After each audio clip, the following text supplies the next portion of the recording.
So eto na nga po mga idol, Creamline Cool Smasher sinisiguradong papasok sa semifinals at tatalunin ang kupunan ng Akari Chargers. Panibago at big adjustment sa starting lineup mangyayari na. So aalamin po natin lahat ng mga detalye. So mga idol, nakita naman natin matapos nga pong matalo ang Creamline sa kupunan ng Signal HD Spikers, maraming silang natutunan at maraming dapat iwasan, especially yung mga service errors o yung mga errors sa mga crucial game na ginawa po ni Tots at ito nga pong si Pangs Panaga.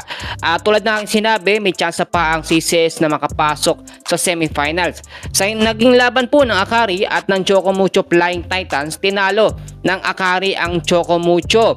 Sa ngayon, ang magkakaharap po para makapasok sa semifinals, walang iba kundi ang kumpunan po ng Akari at ng Creamline Cool Smashers.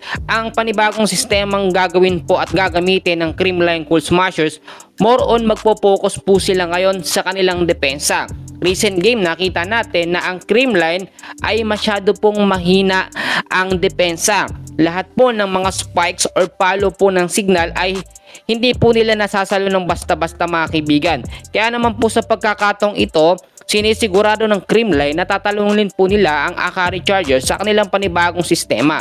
Ang panibagong sistema po nila mga idol, hindi muna nila gagamitin or ay na rin sila mga updates, possible na hindi muna gamitin sa starting lineup at sa mga crucial at intense game etong si Pangs Panaga at eto pong si Tots Carlos. So sinasabi ng iba, normal lang naman na magkamali, lalo na syempre kakabahan ka, lalo na pag umaabot ng set 5, lalo na kapag pa semifinals ang pinag-uusapan. Pero sa ganitong klaseng mga laban mga kaibigan, kailangan po maging maingat.